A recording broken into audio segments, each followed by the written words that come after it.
Well, hello. Please give us your full name and your title and where you work at. I'm Harry Bloomfield. I'm the food service director at Doctors Hospital in Williamsburg. It's a Riverside facility. Very nice. It's a beautiful place, so congratulations for being here. It's very, very nice. It's the nicest kitchen I've ever worked at. It's a great facility, and I've been here 2 years and have really enjoyed it. Oh, fantastic. So before you came here as the food service director, what was your position? What were you doing before that? I worked as a food service director at a small rural hospital, and I was there for 23 years. Oh, wow. Before that, I worked for a contractor in upscale retirement communities. Oh, very nice. So you've seen both senior side and the acute side. Exactly. Well, that's awesome. How did you get into food and beverage in the first place? I was a marketing major in college, and I was working for a fire equipment company. Found myself out of a job, and I just latched on with a little Mexican restaurant in Shreveport, Louisiana, that was going to do some expansion. Went through their management training program, and I just really enjoyed it and found out I had a passion for hospitality. That's fantastic. So it was that hospitality element that really drew you into it. That's actually pretty interesting. Yeah, even back in college, the marketing society would have barbecues, and we'd get a brisket, being that we were in Texas. And we didn't know what we were doing, but we drank a lot of beer and tried to cook the brisket. But I just enjoyed serving food to people and seeing that they had an enjoyable experience. That's fantastic. So you got into a management training program at a restaurant group, and what happened from there? Worked there probably a year, latched on with Bennigan's Steak and Ale, which was great because it was a lot more formalized as far as training and systems. Right. Worked there about 8 years, and I met my wife, and the restaurant business is a lot of fun for a single guy.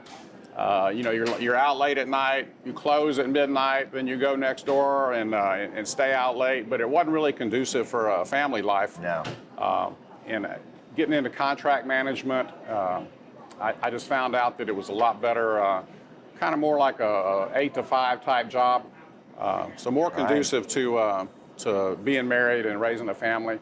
Well, that makes total sense, and I know I've talked about that. I came from a hospitality background as well, and it's really a very different culture going into healthcare than hotels and restaurants. So how did you move from the Bennigan and Steak and Ale experience into that senior living community? Well, I had one job at the Federal Reserve Bank in Jacksonville, and they just weren't very nice people there. So I found out that my brother-in-law worked for Morrison's in Jacksonville, so I got into their training program, and I really learned a lot about food, the food side of the business. I don't consider myself a chef, but if I have a recipe, I think I can usually make anything turn out like it's supposed to be, especially if I have a picture of it. And so that was a transition. Got in with Morrison's, and I worked at 4 different retirement communities for them. And a couple of them were just assisted living. A couple of them had skilled nursing facilities. So, you had the tray service piece of the business. You had the retail or the dining room piece of the business, and then also we did a whole lot of catering. Right. That's something that I don't know if people really understand how much catering and retail business there is in healthcare. I talked to a lot of chefs, and they don't seem to understand that it goes beyond just feeding residents and or patients. You can put all those skills that you learned in the hotel and restaurant business into your catering and your retail experience as well. Yeah, it really, especially for chefs, it really stimulates the creative part. Right. So it's not like we're just serving meatloaf and mashed potatoes. We run the gamut. We serve anything here from hot dogs to fresh salmon. I know one day this week we did a pasta with a butternut squash sauce. So it really gives you a chance to exercise and gratify that creative side of you. Right. And then you transition from senior living into the acute care business. Right. So talk about what prepared you to go into hospitals from the senior living, and then what the differences were in knowledge base and just culture. I think the biggest difference between senior living and acute care is the regulatory side. Every year here we get inspection by DNV. Right. I've also dealt with Joint Commission before, so we're heavily regulated, inspected quite often. Yeah, I guess that's probably the biggest difference. The other thing would be the diets. You get a little bit of exposure to specialty diets in the senior living side, but in the hospital it's really pronounced. Right. We don't have it so much here, but there's a lot of modified textures, and just having to know what foods are acceptable for which type diets. Sure, makes sense. One of the things that I also see, having worked on both sides of healthcare, when you're in senior living, you are always reminded and know that you're in someone's home, and there's a relationship there with the resident. Whereas in the hospital, the average length of stay in the United States is around 3 days for a patient, so it's very transactional. But then, on the other hand, the retail side of it is you're serving your friends, other co-workers in the building, outside the department. You could have guests coming in, so it creates it's a whole other experience, isn't it?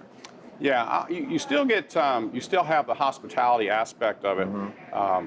I'm required to round on 6 patients per week. Nice. And sometimes that's a little bit awkward. Whenever you knock on a door in a hospital, you don't know what you're going to see when you open that door. Right. But we still want, a lot of times in a hospital, your dinner is going to be the high point of your day. So we want to make sure that's as good as possible. We run a room service model here at Doctors Hospital, and we really get a lot of great comments on the food. People say it's better than I expected, and I really thrive in the retail part of the business. I just like the face-to-face interaction with the customers. Mm-hmm. I like talking about the dishes. What do they like? What do they don't like? What would they like to see? So I mean, that really that gratifies the hospitality aspect to me. That's awesome.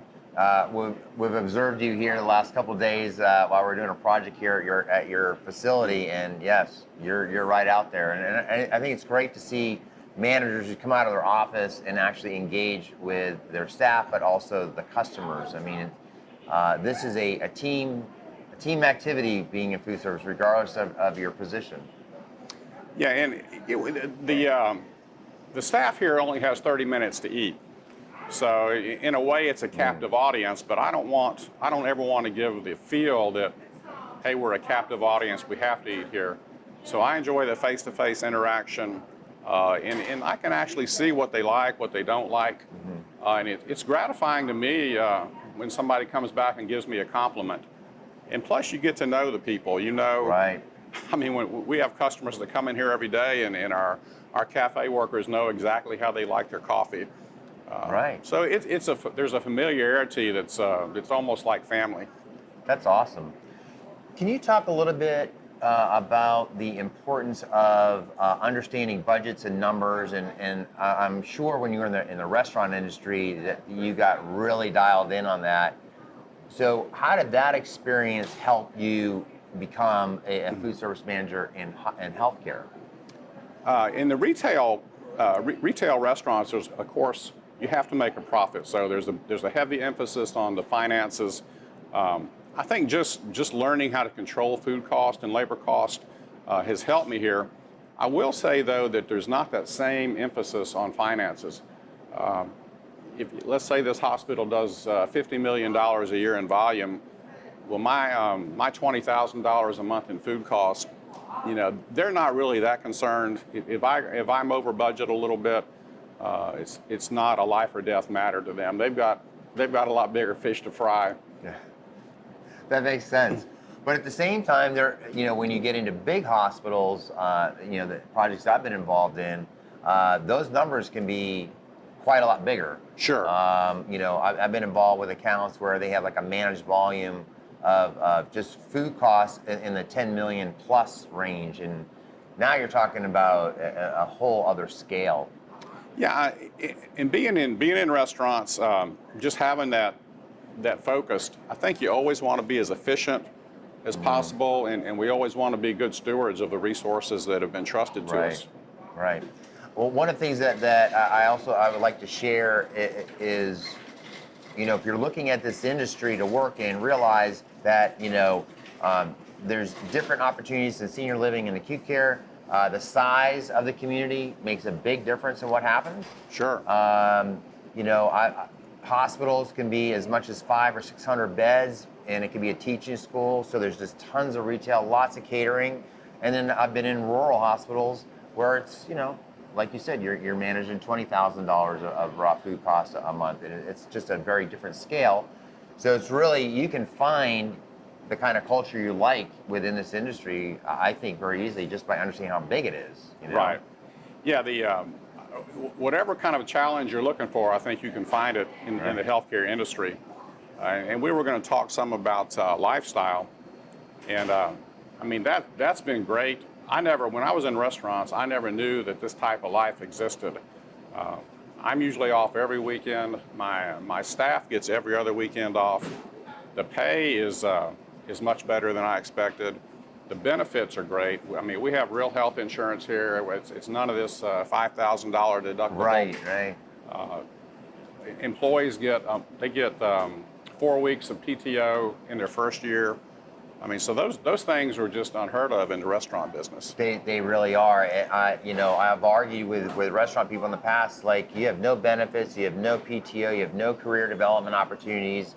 It's a tough business, but as soon as you walk into healthcare, you realize that, you can actually, go in different directions and grow your career in healthcare in a very meaningful way.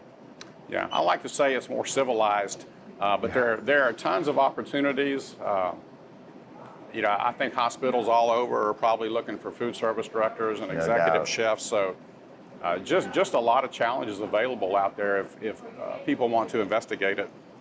Great. Any other words of wisdom you want to tell people about working in healthcare?